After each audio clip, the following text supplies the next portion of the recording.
this is mine. Oh, I'm sorry. Just that? Okay. Okay, thanks everyone for being here. Thanks, Delaney. And, you know, I'm going to try to be somewhat informal. I have some slides, but obviously I bring a few interesting pieces to the puzzle of vacation time, paid vacation time. Some of you have known I met John in an interesting way on my own vacation in Yosemite National Park, where I was hiking with my family. I'd come off an 8-mile hike. I was pretty tired, John. I don't know if he's out there. And I don't think I looked that great in the video, but be that as it may, I started talking with Sheldon, the really, really cool ranger, and my kids were sort of hiding in the corner there, and my wife and I got into a long, spirited conversation, and all of a sudden the trees morphed into a video camera crew, and they started shooting video, and it was exciting, and John and I have kept up since, and I think I have been able to bring another perspective. I'm in the Northeast New York area, and there's a huge media market there, obviously, and so I just threw out a few words about the Paid Vacation Act of 2009, and they've been all over it because the media market in New York is so looking for this type of an issue. So I've gotten to be on a lot of radio, TV, and magazine pieces as well about this particular issue, and I'm passionate about it, and I'll talk more about it in a minute. Dr. Speck gave a tremendous talk about a lot of the basic science behind this. She gave like the medical school lecture. I'm going to give the residency talk, real high practice, what to do about that as a practicing family physician. So paid vacation time, if not now, then when? I put that title for an important reason. In many of the talks I've been giving about this subject, I always get this question. Liz Weil from Fox News asked me that question. She supports our efforts, but this is a tough economic time, Dr. Pallay. Don't you think this is the wrong time to be doing this? And I know a lot of people, Joe Robinson, other people have talked about, it's exactly the right time, as a matter of fact. And I tell my patients that all the time. I just came back from cruising to Canada. I was up in Halifax, Nova Scotia, had a great time. That cloud formation is really cool. If you see that there, it looks like something interesting. And you need that time, you need that break in your life to kind of catch up and refuel the complicated efforts we all do in our lives. And I can tell you, particularly as a practicing community-based family physician, a lot of pressure, a lot of things going on in managing an office. So John's angle he wants me to tackle with you all is why I favor paid vacation, particularly as a family physician, and also as a small business owner, because again, a lot of times I get a lot of pushback from the small business community. This will cost too much money, this is the wrong time, the wrong place, and I listed a few of the reasons I always talk about: health benefits, employee satisfaction, better productivity, morbidity and mortality improved. A lot of that Dr. Speck went through earlier. It augments the preventative care emphasis that I go through as a practicing community-based family doctor. And it's the right thing for patients, for staff, and for myself. I won't go through a lot of discussion because, again, I knew Dr. Speck would be getting to do more than nitty-gritty, but we do have the Framingham Heart Study, which I was actually privileged to be part of. I went to Boston University School of Medicine, and we were involved, and I trained some time at Framingham. The Mr. Fit study she mentioned as well. Marshfield Clinic has done some tremendous occupational studies and other OSHA findings. And again, it's indisputable. We all know that. No one would be sitting here today if you didn't know that the health benefits of vacation time are an absolute necessity for the American population, actually for the world. But we're talking particularly right now about trying to get legislation enacted in Congress right now. So a lot of the cardiovascular, MI, associated diseases, mental health. You know, as a family physician, I see a tremendous amount of mental health. A lot of people misunderstand that emotional illness, depression is done mostly at the psychiatrist's office. That is completely false, actually. We do a lot of that work in an office like mine, and it's a very important feature of what goes on. I'll talk more about that when I go through how I conduct my complete physical examinations or my office visits as well. So I wanted to talk about employee satisfaction.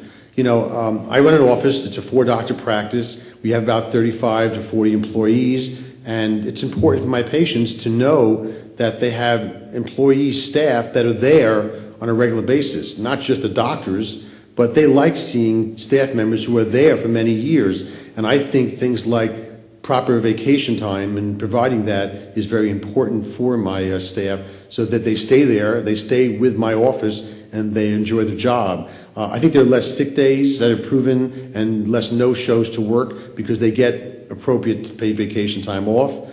Better patient care is obviously rendered by them because they're happier employees, they're more productive. This is particularly important in my field. I'm in the service industry. I tell my staff all the time, I'm not giving out clocks, radios, DVD players. Yeah, I think we all know, and again, I'm in the Northeast, it's a pretty stressful environment many times. When you go to Best Buy, people don't care what the employee's like. They want that DVD player for $49.99 on sale. I'm not offering that product. I'm offering my brains, my office structure, my health record, and if they don't handle patients properly in a good fashion, they'll go somewhere else because we are in a service industry in healthcare. So again, I look for a better, rested, and more interesting employee, and I'll talk about that as well. So productivity, a focus on patient care. I think that my staff, when they come back from vacations, I tell them to talk about that with the patients when they come in the exam room so they can exchange a dialogue. I'm just going to jump ahead and say it. When I talk to my patients, for 23 years in practice now and before, I always have asked them a question, when was the last vacation and where was it? And I do for several reasons, and that's one of the reasons I think I've been very involved and spirited in this movement. I recognize that patients have a lot to offer when they tell me where they went. I actually can glean a lot about their lifestyle, what they do, and I can make a lot of thoughts and recommendations based upon their health care by where they took their vacations. I also want to know, obviously, if they haven't taken vacations in many years and they're sitting with a blood pressure of 220 over 110 and their numbers are off whack in every way possible, hey, did you think about a vacation? Something you want to consider. And this stuff is so obvious to many of us, again, sitting here, and to most physicians, I think, in the world. But a lot of times patients almost need that extra nudge by their doctor to sort of give them the freedom and the ability to take the vacation time. And I always have a lot of discussion, again, with the media people particularly. This is not just based upon the indigent population. It's the wealthy population just as much. I have business owners by me who have not taken vacations in 7 years. And I look at them and saying, what's this all about? And you're here telling me why you're having all these healthcare issues, marital stress, problems with your kids. Go away and take a vacation, for goodness sakes. And sometimes I get a puzzled look, like a deer at the headlights, and it says, yeah, I guess I should do that. It's like obvious, but sometimes when you're caught up in the macho business world, which again, I'm not going to pick on the Northeast, but it's quite prevalent. I'm a half hour from Wall Street. It's very intense environment sometimes, and people need to understand that they need to get away, and they're not going to lose as much as they think by just not being on top of their game every minute.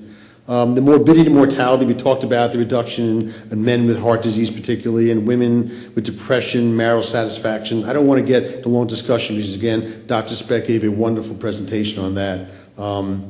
Again, I think it's clear that peer-reviewed studies thus far show that, but I will add to Dr. Speck that we really need a lot more studies in the medical community to really demonstrate, particularly in America, because some studies have not been clear enough here, of the indisputable importance for vacation time and consequently paid vacation time. Let's discuss the preventative care focus, because I do a lot of that in my office. Again, at complete physical examination, CPEs, it's part of what I do. I have an electronic health record. I document genetic histories of my patients. I document their family histories, and I document their vacation time. I write down where they're going, what they've been doing, and I put down hiker. I put down a little note what their job is, running a Fortune 500 corporation. I do that for many reasons, but amongst them is when they're in for another visit down the line, I want to know what they're doing. I remember a lot of my patients, but sometimes I can't remember every single thing they're doing, so I put that in my healthcare record, and I draw back upon that. Even if they come in for an upper respiratory infection, I'll have a conversation about what they're doing in regards to things like vacation time.